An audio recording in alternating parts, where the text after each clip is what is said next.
I've dug way too many of these graves. Too many of them. This was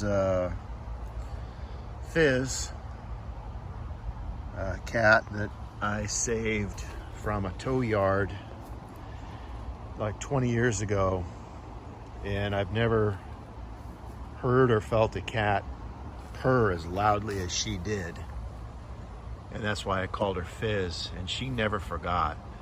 She loved her papa. I'm planning on, and I don't know when this is going to be. It could be a day from now, it could be 6 months from now, I don't know. But at some point, I'm going to do a food for thought video.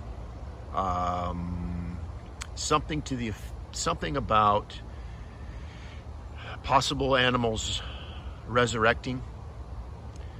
And if you just think outside your box for a second, God is a God of life, not death. The wages of sin is what? It's death, isn't it? The wages of sin is death. So, do animals sin? Do they have a sin nature? No, they don't. Men are the sinners. So we're the ones that we can have the second death, which is hell.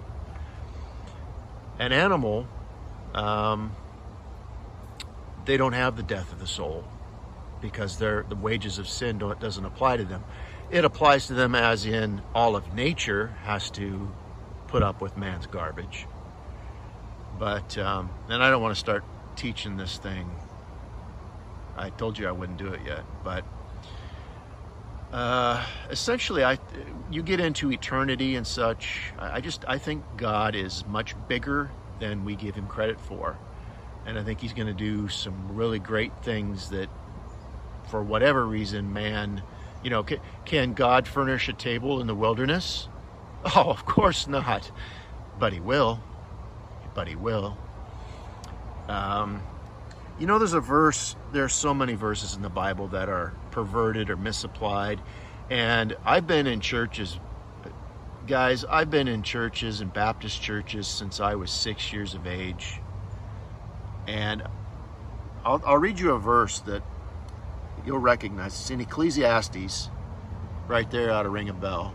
Ecclesiastes, okay, it's kind of like going to Hebrews for certain things. And in verse 21 it says, "Who knoweth the spirit of man that goeth upward, and the spirit of the beast that goeth downward to the earth?"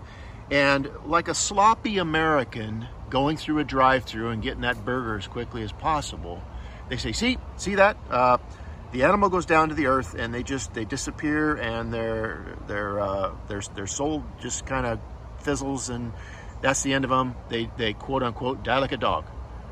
Do you know how sloppy that is? As a Bible student, hearing that, how sloppy that is. Let's read that verse a little bit slower. And again, we're not going to do this study, but I just buried Fizz a few days ago, so. It says, "Who knoweth the..." You got Ecclesiastes 3:21 open? "Who knoweth the..." Does it say the soul? "The spirit of man that goeth upward." So first of all, it's the spirit of man that goeth upward. It's not talking about the soul of a man. And secondly, this is a blanket statement on all men. "Who knoweth the spirit of man," blanket statement, lost or saved, "that goeth upward," not the... Continuing here, my phone keeps telling me that it's overheating and can't be used. Yeah, right. I don't buy that. "Who knoweth the spirit of man that goeth upward," blanket statement, "and the spirit of the beast that goeth downward to the earth." It doesn't say the soul of the beast, does it? It says the spirit of the beast. So to try and use this verse here to say that the soul of the beast, the soul of the animal does anything is slippery at best. Reminds me of somebody else that teaches on YouTube. This is slippery and slimy.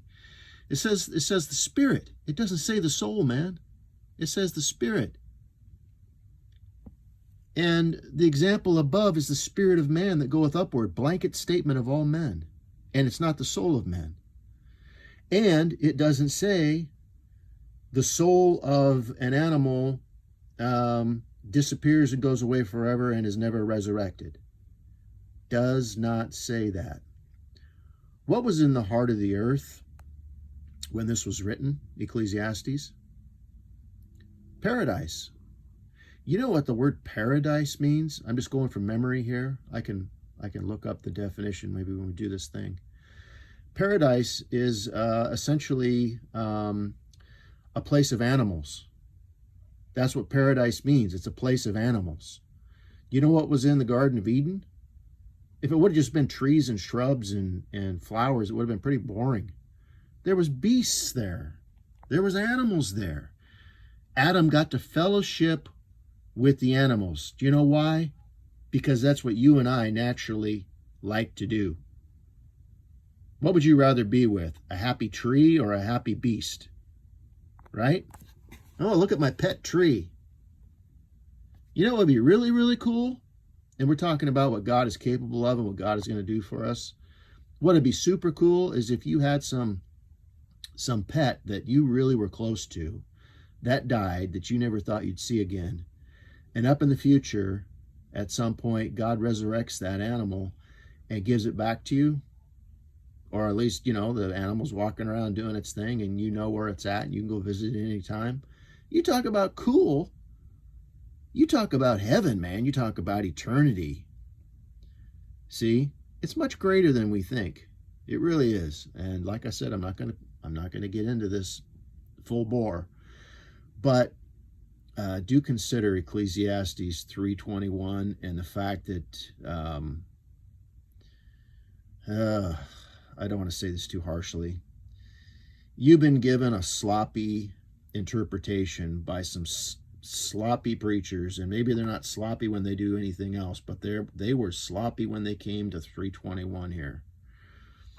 So yeah, I'm a little worked up, but maybe next month, maybe next week,